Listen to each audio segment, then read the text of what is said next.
Welcome everybody. My name is Karl Matthias Wantzen. Can you see the screen sharing now? Okay, so I am holding a EUCOR Chair on water and sustainability. EUCOR, as you may know, is a cooperation between the universities in these three national Upper Rhine area with Karlsruhe, Strasbourg, Freiburg, Mulhouse, and Basel. And I'm also holding a UNESCO chair. UNESCO chairs are people that are engaging with the North-South-South dialogue. So I'm also working in countries of the Global South to increase the interactions about lecturing, but also about research. And I'm personally working very often in Brazil. I've been living there for 8 years. So my research expertise about global freshwater biodiversity, biomonitoring, but also the functional aspects of ecology, like the carbon cycle, but also restoration techniques. And with that, I'm getting more and more from a natural scientist into the social sciences, because very often we find very interesting solutions. However, they are not fitting with what society is expecting or what is willing to do. So I'm more and more working on these human-nature relationships and about motivation for taking action. And now you see this map showing the chapters of a book that I have recently produced. You can download this book, just scan the QR code, where I asked people, how are you living with your rivers, and what are the drivers for biological diversity, but also for cultural diversities? What are the menaces and what are the initiatives to mitigate the problems that are currently arising? And it was really interesting to see how similar problems, biophysical problems like water pollution and so on, are all over the world, and how different the different social approaches are. So we really have to understand better the social system if we want to implement feasible solutions. I'm also working on global networking. Here you see me with Abu Amani, who is the director of the Intergovernmental Hydrological Panel of the United Nations and of UNESCO. During the World Water Week in 2023, when I handed over a paper copy of this book, unfortunately the Chinese sponsors did not like it so much, and there is no print version, but you can download it for free at the UNESCO doc server. And I love to do lecturing and build up graduate and postgraduate schools in Brazil, in Germany, in France, and most recently our continental water sustainability master course, which will open its doors in 2026. I would like to talk about this thematics of water catastrophes and water usages with two examples. My first here is about cities. Actually, in a city, we try to tame natural hydrodynamics. All ecosystems, all aquatic ecosystems have a natural dynamic of flooding and lower waters. You find this everywhere, all over the world. If it is groundwater, it takes maybe a year to raise and sink, or maybe 10 years. We have tidal systems in marine systems that are changing twice a day. And rivers usually flood once or twice a year. This is natural, but this is not compatible with our way of life. So humans have tried to get the water out of the city and into the city according to their needs. And now we see that these activities have led us into severe problems like flood catastrophes or drought situations. And with my working team, I'm trying to find solutions to re-establish harmony between humans and nature in cities. So the question that we're dealing with is how to combine well-being, risk reduction, and eco-functions in cities, which is, as you can see here, quite complex. We have to consider also the well-being of the non-humans. This is very important. When I heard the title of my talk that I was asked to give, I said, oh, this is a purely anthropocentric perspective, but we really have to think about the non-human beings as well. And currently, we're working in different projects here at the One Health movement in a European project where in Strasbourg we're planning a corridor, a green-blue corridor in the city along an ancient side arm of the Rhine, the Rhin Tortue or Crimmerie. And this will be a kind of place of well-being for humans with nice climate, but also with some environmental education and with also options for the biodiversity then we have projects with harbors, and recently here, this guy on the left side, Harro Jongens, starts next week at the KIT as a postdoc, and he will work on how many nature-based solutions of this kind, so how urban water bodies, for instance, can help to mitigate urban heat stress, because this is with climate change one of the big problems that we are having. Evapotranspiration reduces temperatures, but we need the water for this and we need the space for this, and we have to stop sealing our cities. We have to transform them into sponge cities, as you know.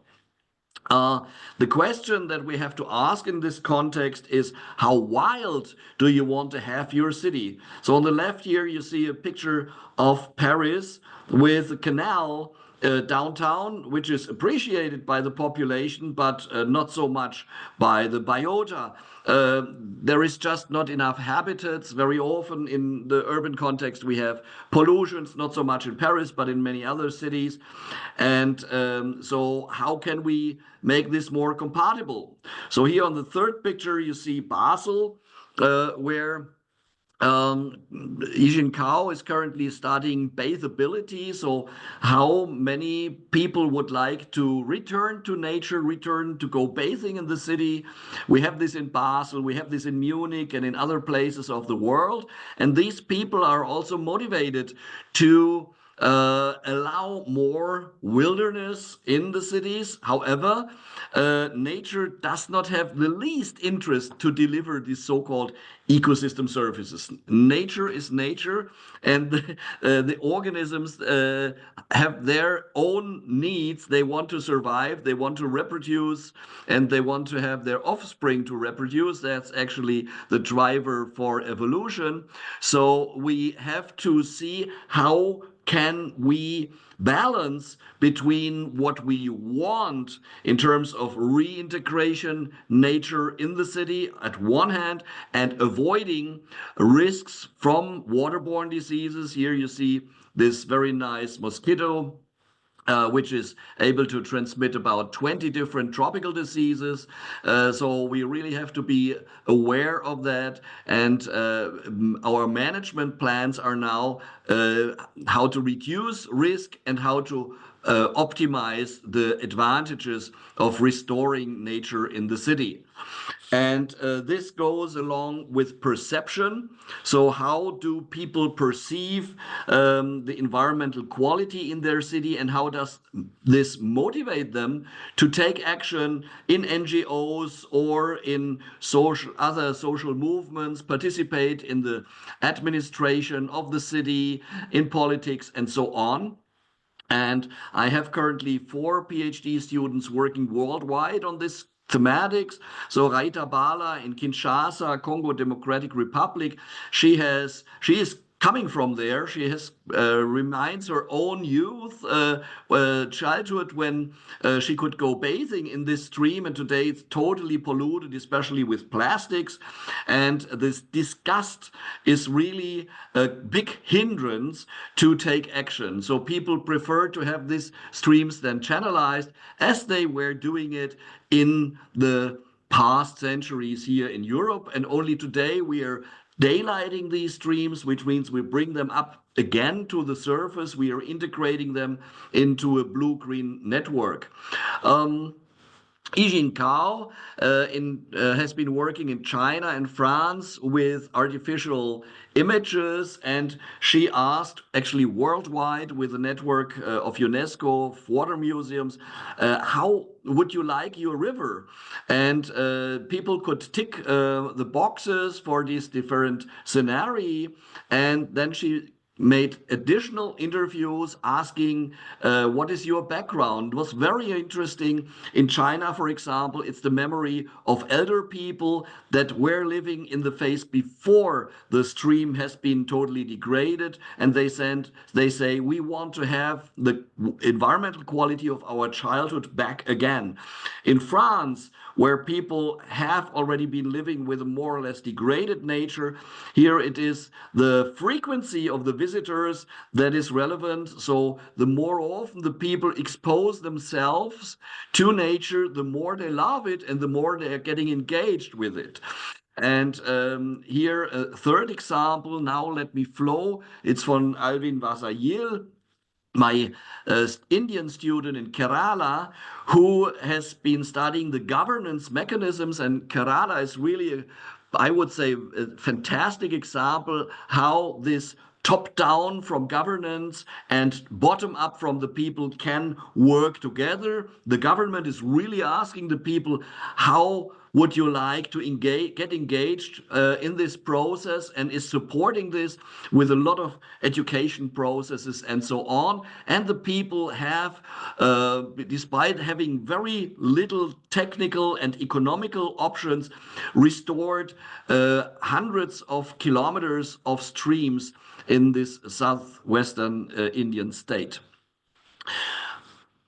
My second example is about barriers, about hydropower dams, but also dams that have been constructed to just maintain water in the headwater sections. You may know that in France we're currently having a big debate about the mega bassines, so the farmers are currently wanting to hold back water that is coming in winter for the rest of the year, so they have water for irrigation in their fields, and there's a lot of protest against it. We have monitored what is actually being built in Europe and came up with this Nature paper here. More than 1 million barriers fragment Europe's rivers, and about 10% of them are obsolete. They could be removed straight away. Why should we do that? We have, you see it here in the middle, about only 1/3 of the rivers worldwide left that are free flowing. So most of the rivers are dammed, and the result is that all migratory fish species worldwide are endangered. If we look at the migratory fish in Europe, we have losses of 96%, which means 4% of the fish, migratory fish that have been living in 1970 are still alive. And the question is, can or can't we remove these barriers? What may happen if we do this and allow the fish to migrate upstream? But it's not only the fish, it's all the sediments. Our planet is turning slower because we have stored so many water and sediments in the mountainous region, which are good for hydropower production. So this is really a significant impact on our entire planet, and we should really see how can we combine these positive aspects of use of barriers for hydropower and flood protection at one hand, and on the other hand to maintain ecosystem functions like sediment morphology. And you have seen these pictures recently on TV in Spain, in Valencia, and previously in southern France, and in 2021 in the Ahrtal in Germany. We had these catastrophic floods, and now we are really discussing how can we do that. We need to protect the cities from these traumatic inundations. People got killed. We do not want to see that on one hand. On the other hand, we have to restore the ecosystem functions. We have to reduce the number of dams, and we have to allow fish migration and so on. So this is the kind of balancing that we need to do. And in the first place, we have to try to keep the people calm.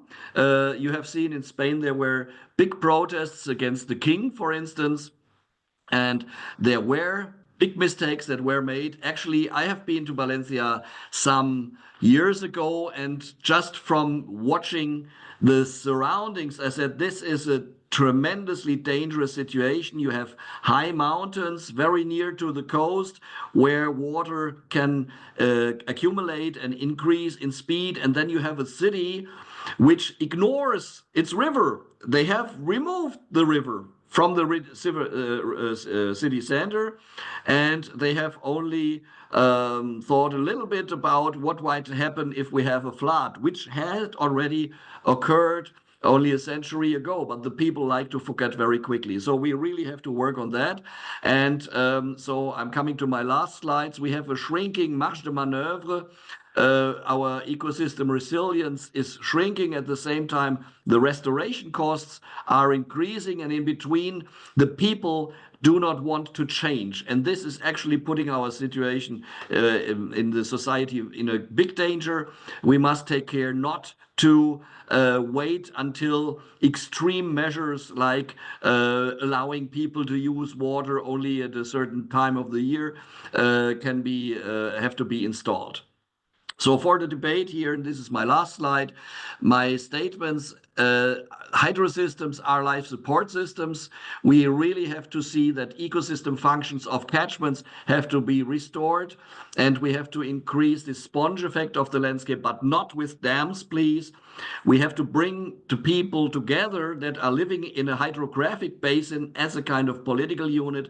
And lastly, the biggest challenge is how to do this sustainability transformation. All practical usages of water have to be checked. Are they still conform with water quality and water quantity, or do we have to abandon them? Otherwise, we have very bad chances for our survival, because the water cannot be replaced by any other resource. Thank you very much, and I stop sharing my screen now.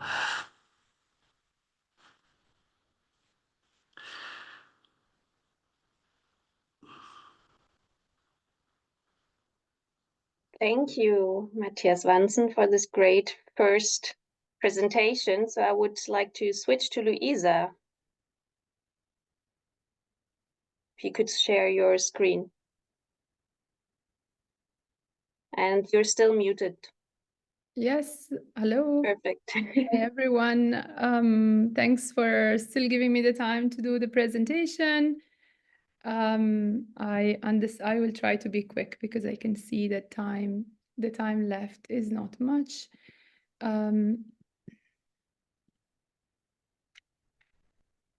Okay, what I'm going to present today is a discussion on learning to live in disastrous water. My name is Luisa Cortesi. I am an assistant professor at the water at the International Institute of Social Studies in Erasmus University, and I combine several disciplines to discuss the topic, a variety of topics related also to human-nature relations, and particularly to disastrous ones. So I study floods, disaster of unpredictable water, and technologies of fluvial management, including dams, but I'll mention that later. I also look at ethnogeomorphologies, or producing a theory of wet shapes, as well as the hydrotopias or hydrodystopias that we produce. And I look at the way in which people live in a waterscape, or actually in waterland, in a phenomenological way as well. I also study dirty drinking water, so toxicity and contamination, as well as technologies of purification. The point of doing this is to understand how people know their increasingly disastrous water and environment, and also how vulnerable they are, what vulnerability means for resilience and for adaptation, and therefore for environmental justice. And I do this in relation in countries that are considered in the process of development, as well as in Europe. And I do this in relation with communities and with NGOs. So I spent quite a good amount of time in North Bihar, an area just below Nepal, which is prone to floods. 28 districts out of 38 are recurrently flooded. And we are talking about disastrous floods. The first floods that I experienced in 2007 had 25 million people underwater. And that was followed by another major floods just a few months after. Those are generally considered the worst floods of the millennia anywhere. So I lived there for several years in different capacity as an NGO coordinator and then advisor for the UNDP, UNEP, and WFP, also in other areas of India, as well as a government advisor. But I conduct mostly ethnographic interdisciplinary research. What's interesting about this place is that we could consider it a place of climate change anticipation, because since 5 decades, the inundation that have been characteristic of this floodplain are increasingly destructive. And as if that was not sufficient, the people who live in the area, they also face a drinking water problem, because the water is toxic from chemical and bacteriological contamination. And so there I study what clean and dirty means, and how people are working for technologies of extraction and purification, therefore the knowledges of water, as well as the broader sense of permissible limits and contaminants. So there is a say that is common across several countries about the fact that what doesn't kill us makes us stronger. And I'm interested in debunking this, but also sort of looking more than debunking, actually, to look at it very closely to understand how people learn to live, to move, to inhabit this fragile landscape. And it applies to Bihar, but it increasingly applies to anywhere in the world, as I will mention shortly. So what's interesting is that even in places where we have recurrent floods, the people continue to die from them. And in particular, people who are most vulnerable, they died most, despite having often the knowledge to survive it.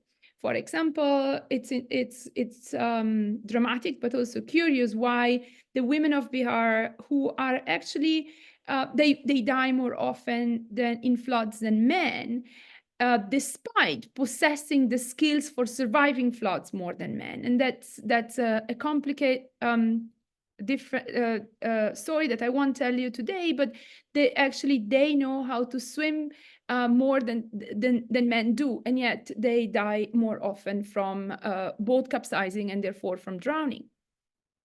I'm going to present also two little interrelated stories today. The first is on embankments. Embankments are this wall of soils that are used to contain the river. They're not dams in the sense that the dams that Matthias was talking about are crossing the river perpendicularly, so crossing the flow perpendicularly, while embankments are side containment. So they're generally running in a direction which is parallel to the direction of the flow. Now, embankments have a long tradition. The proponents of embankments as a way to control river flooding go back to the 16th and 17th centuries. And the main idea is that if you contain the river, you increase its force, and therefore you use the water to score its bed. A more incised riverbed will then be able to accommodate more water, and that's a way to reduce the flood. Unfortunately, this strategy, when we look at the way in which it has applied to the river of North Bihar, has not really proven very successful. Embankments do breach, they breach often, and when they breach is a deluge. It's waves of several meters that destroy whatever is in their paths. But it's also interesting to look at embankments as creature in the sense that they are parasitic. I find we always see the way in which they have encrusted the landscape of North Bihar, have made the society to look and ask for more embankments because the sediments are unable to leave the riverbed, then the riverbed accrues instead of sinking, and therefore they actually need of higher embankments. The embankments often need to be stronger, but they're never strong enough, and therefore they build double layer or triple layers of security embankments. What's interesting about embankments is that they also consider, they are based on a very narrow-minded understanding of the water and of the river per se. So they see it as a two-dimensional channel of purely water. They rarely even look at the sediments, forget the ecology, which is moving through a linear space. So they're based on this abstracted essentialistic shape of a river that is considered through partial mechanics and physics. So they're actually based on knowledge, but also on purposely ignorance or illusion of knowledges. And this discussion and argument can also be used to look into other forms of river management, such as basin water, which is going on in India and elsewhere, such as basin water sharing, as well as fluvial zoning. It's interesting how, and now we pass to the second and last example that I propose, but it's connected with the first. It's interesting how the embankments have actually built a grid on the landscape. And curiously, the gridded landscape was the way in which the colonial, the British, the colonial empire was understanding the landscape of India much earlier than embankments got created.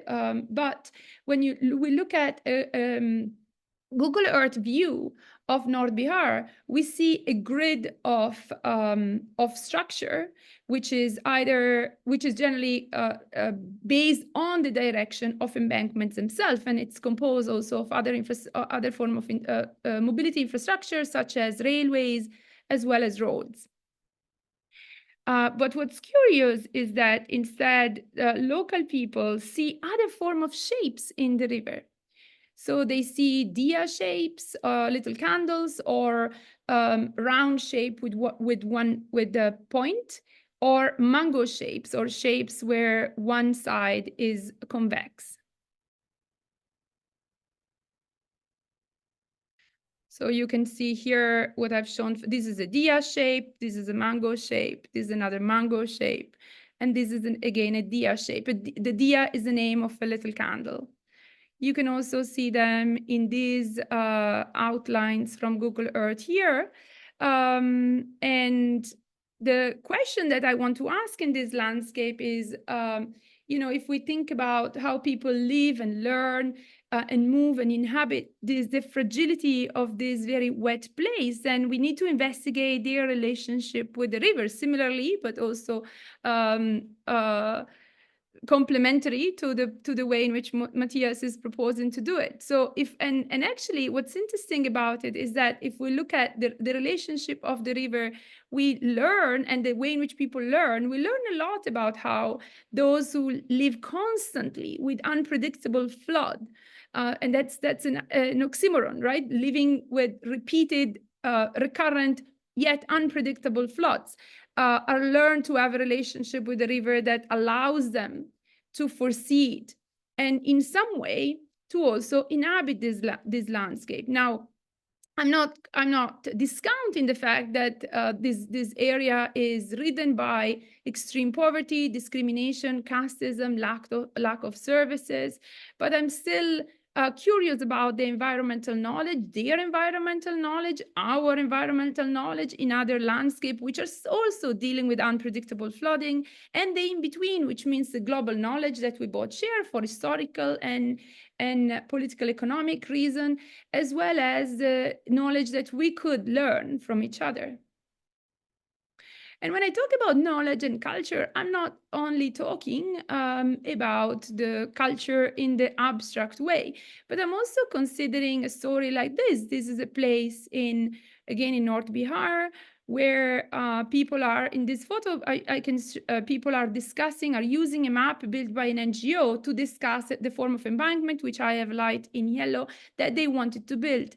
And in the same meeting, the environmental engineers from the state are trying to convince them that that embankment will never work, that embankment is actually counterproductive, is going to lock water in.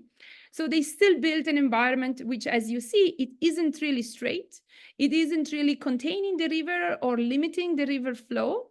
And yet that was the embankment that saved the village again and again, year in and year out, as I had the advantage or the possibility of experiencing since I've been visiting this area again and again in the last 20 years. I'm also, however, interested in studying Europe and new European unpredictable floods as well. So I will my next project is embarking in a form of flood hunting in Europe, which actually means to foresee floods and to visit them as they occur. I've been doing this unofficially but successfully a couple of times, and I look forward for doing more. Now, I know this isn't really a piece of cake of a job, so I'm looking forward to your advice, and yeah, wish me good luck. Thank you. Thank you so much, Luisa Cortesi, for the second part of the presentation, which was also very interesting and complemented the first part very well, in my opinion. I would like to open the discussion now. This also means that we stop the recording.